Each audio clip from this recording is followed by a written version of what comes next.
نحمده ونصلي ونسلم على رسوله الكريم اما بعد فاعوذ باللہ من الشیطان الرجیم بسم اللہ الرحمن الرحیم۔ برادران ملت اسلامیہ، السلام علیکم ورحمۃ اللہ وبرکاتہ۔ آپ دیکھ رہے ہیں ہمارا چینل صدائے حق اور میں ہوں محمد خالد محمود نعیمی حمدانی۔ حضرات گرامی، آپ کے سامنے ہم حضور نبی پاک صلی اللہ تعالی علیہ وآلہ وسلم کی مبارک اور پاک سیرت کا بیان کرتے ہوئے آ رہے ہیں۔ پچھلے پروگرام میں آپ کے سامنے اس چیز کا بیان کیا گیا کہ اللہ کے نبی صلی اللہ تعالی علیہ وآلہ وسلم نے جب مکہ المکرمہ سے یثرب یعنی مدینہ المنورہ کی طرف ہجرت فرمائی تو اس کی وجوہات کیا تھی، اور پھر کس طریقے سے اللہ کے نبی صلی اللہ تعالی علیہ وآلہ وسلم اور آپ کے رفیق سفر حضرت سیدنا ابو بکر صدیق رضی اللہ تعالیٰ عنہ نے مکہ المکرمہ سے یثرب کی طرف جو ہے وہ ہجرت فرمائی، اور پھر اس غار کے اندر آپ نے 3 دن وہاں پر قیام فرمایا۔ اب آئیے آج کے پروگرام میں ہم اس چیز کا بیان کریں گے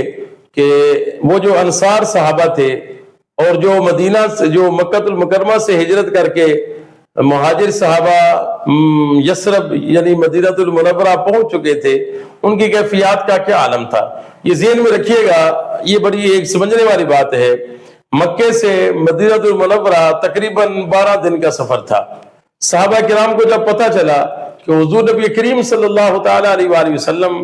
مکے سے ہجرت کر کے مدینہ المنورہ کی طرف آپ نے سفر شروع کر دیا ہے، تو 12 دن تک تو صحابہ کرام جو ہے انہوں نے انتظار کیا، اور جب 13واں دن آیا تو اب ان کی جو بے قراری تھی اور جو بے چینی تھی وہ بڑھنے لگی۔ اب 13ویں دن صحابہ کرام جو ہے وہ یثرب یعنی مدینہ سے نکل کر باہر ایک کھلے میدان کے اندر جو اونچی جگہ تھی وہاں پر سارے جمع ہو کر حضور نبی کریم صلی اللہ تعالی علیہ وآلہ وسلم کا انتظار کرنے لگے۔ ایک دن گزر گیا، شام تک سارے صحابہ کرام نے حضور نبی پاک علیہ السلام کا انتظار کیا، حضور کی آمد نہیں ہوئی۔ شام کے سائے ڈھلنے لگے تو یہ صحابہ کرام بھی جو ہے اور یہ جو انصار تھے یہ بھی سارے واپس اپنے گھروں کو چلے گئے۔ صبح کا پھر سورج طلوع ہوا، اور صبح کے سورج طلوع ہونے کے ساتھ ہی جو ہے وہ بچے، نوجوان، بوڑھے سارے پھر جو ہے وہ باہر میدان کی طرف آئے اور حضور نبی کریم صلی اللہ تعالی علیہ وآلہ وسلم کا انتظار کرنے لگے۔ اب ہر گزرتا دن جو ہے وہ ان کی بے چینی، بے قراری میں اضافہ کرتا جا رہا تھا۔ ان کے انتظار جو ہے ان کے اوپر بہت زیادہ دشوار ہوتا جا رہا تھا، اور وہ اس انتظار میں تھے کہ 12 دن کا سفر ہے، اب اتنے دن اضافی ہو گئے ہیں، ابھی تک امام الانبیاء صلی اللہ تعالی علیہ وآلہ وسلم مدینہ المنورہ پہنچے کیوں نہیں، حضور یہاں پر ابھی تک تشریف لائے کیوں نہیں۔ وہ حضور علیہ السلام کی ایک جھلک دیکھنے کے لیے، حضور علیہ السلام کی زیارت کرنے کے لیے، حضور علیہ السلام کا دیدار کرنے کے لیے، آقا کریم علیہ السلام کے نورانی اور پیارے مکھڑے کو دیکھنے کے لیے سارے صحابہ کرام بے چین اور بے قرار تھے، اور وہ چاہتے تھے اور ان کا دل کرتا تھا کہ وہ کب وہ لمحہ آئے، وہ کب وہ گھڑیاں آئے کہ جب ہم حضور نبی پاک صلی اللہ تعالی علیہ وآلہ وسلم کے چہرے کی زیارت کریں، اللہ کے نبی علیہ السلام کا مبارک مکھڑا ہمیں دیکھنے کو ملے۔ لیکن دن ہے کہ وہ مزید بڑھتے جا رہے ہیں، بے چینی اپنے عروج پہ پہنچ گئی ہے، اور پھر وہ دن بھی ایک خوش نصیب دن آیا جس دن اللہ کے نبی صلی اللہ تعالی علیہ وآلہ وسلم حضرت سیدنا ابو بکر صدیق رضی اللہ تعالیٰ عنہ کے ساتھ آپ مدینے کے قریب پہنچے۔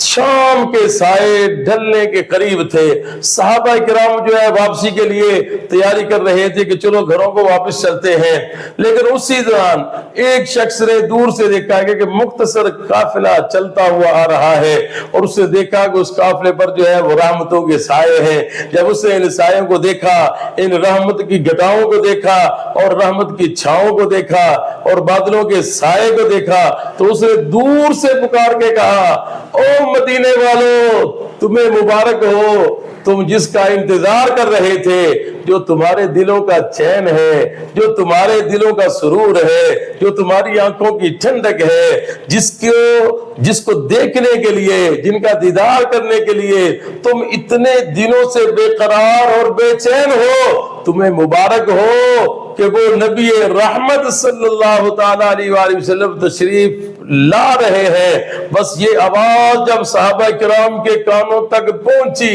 وہ صحابہ کرام، وہ لوگ جو واپس مدینے کے اپنے گھروں کی طرف جانے کی تیاری کر رہے تھے یا گھروں کی طرف چلتے ہوئے جا رہے تھے، سارے واپس پلٹے اور دوڑے حضور نبی کریم علیہ السلام کی طرف، اور پھر اللہ کے نبی علیہ السلام کو گھیر لیا۔ کوئی حضور علیہ السلام کے ہاتھوں پہ بوسہ دے رہا ہے، کوئی حضور علیہ السلام کے قدموں پہ بوسہ دے رہا ہے، کوئی حضور علیہ السلام کو ٹکٹکی باندھ کر دیکھے جا رہا ہے۔ بس ان کی آنکھیں، اب بہت سے صحابہ کرام ایسے بھی تھے جنہوں نے حضور نبی پاک علیہ السلام کو پہلے نہیں دیکھا تھا، وہ پہلی مرتبہ حضور علیہ السلام کو دیکھ رہے تھے۔ اب یہاں پہ بڑی توجہ کرنے والی بات ہے، ابو بکر صدیق رضی اللہ تعالیٰ عنہ حضور علیہ السلام کے تقریباً ہم عمر ہیں، 2 سال کا فرق ہے صرف عمر کے لحاظ سے 2 سال کا فرق ہے۔ اب وہ لوگ جنہوں نے حضرت ابو بکر صدیق کو پہلے دیکھا نہیں تھا، اب وہ شش و پنج میں پڑ گئے کہ آقا کون ہے اور غلام کون ہے، نبی کون ہے، صحابی کون ہے۔ دیکھتے دیکھتے 500 صحابہ کرام، 500 اللہ کے نبی علیہ السلام کے غلام اور دیوانے وہاں جمع ہو گئے، اور جب ان کی کیفیات کو اور ان کے معاملات کو حضرت ابوبکر صدیق رضی اللہ تعالیٰ عنہ نے دیکھا تو آپ نے اپنی چادر مبارک کو ایسے حضور نبی کریم علیہ السلام کے اوپر ایسے تان لیا، گویا یہ بتا رہے تھے کہ دیکھو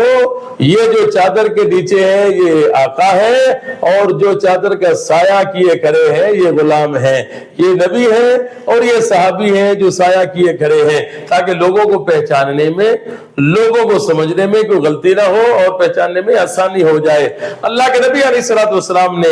پہلے کچھ دن تک قباء بستی کے اندر قیام فرمایا۔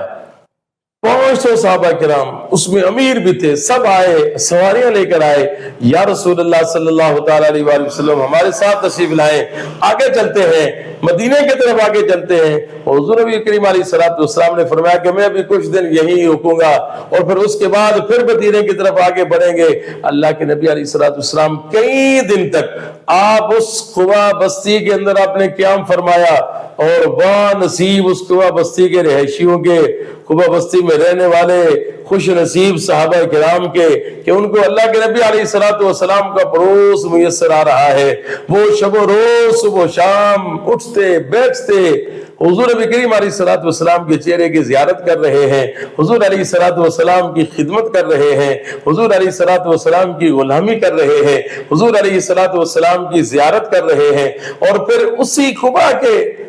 کے میدان میں اور قباء بستی میں اللہ کے نبی علیہ السلام نے سب سے پہلی مسجد قباء کی بنیاد بھی رکھی، اور جس کو خود حضور نبی پاک علیہ السلام نے اپنے ہاتھوں سے تعمیر فرمایا، اور اس کے لیے خود حضور نبی پاک علیہ السلام جو ہے وہ پتھر اپنے مبارک کندھوں پر اٹھا کر لاتے تھے اور اس مسجد کی تعمیر فرما رہے تھے، جس کے لیے اللہ تبارک و تعالی نے قرآن پاک میں فرمایا مسجد اسس علی التقوی من اول یوم احق ان تقوم فیہ، یعنی وہ مسجد جس کی بنیاد تقوی پر رکھی گئی ہے، یعنی مسجد قباء مسجد تو وہ ہے، مسجد درار تو مسجد نہیں ہے جس کی بنیاد جو ہے وہ منافقت پر رکھی جا رہی ہے۔ گویا یہ مسجد قباء اسلام کی پہلی مسجد ہے جس کی تعمیر اللہ کے نبی علیہ السلام نے بستی قباء کے اندر جو ہے اس کی تعمیر فرمائی اور اس کی بنیاد رکھی۔ پھر کئی دن بستی قباء کے اندر قیام فرمانے کے بعد پھر اللہ کے نبی علیہ السلام نے آگے اپنا سفر شروع کیا۔ اب آگے جب اللہ کے نبی علیہ السلام پہنچے اور وہاں پہ لوگوں نے کس طریقے سے آپ کا استقبال کیا اور وہاں پر کس طریقے سے حضور علیہ السلام کو ویلکم کیا گیا، اس کا بیان انشاءاللہ ہم اگلے پروگرام میں کریں گے۔ امید کرتا ہوں کہ آج کا پروگرام بھی ہمیشہ کی طرح آپ کو پسند آیا ہوگا۔ ہمارے چینل صدائے حق کے ساتھ جڑ جائیں، اور ہمیشہ کی طرح آخری بات کہ ہر اچھی بات دوسروں کے ساتھ شیئر کرنا صدقہ جاریہ ہے۔ اگر آپ کو ہمارا آج کا یہ پروگرام اچھا لگا ہو تو اس سے اپنے ساتھیوں کے ساتھ ضرور شیئر کیجیے گا۔ اللہ تبارک و تعالی ہم سب کا حامی و ناصر و فی امان اللہ۔ السلام علیکم ورحمۃ اللہ وبرکاتہ۔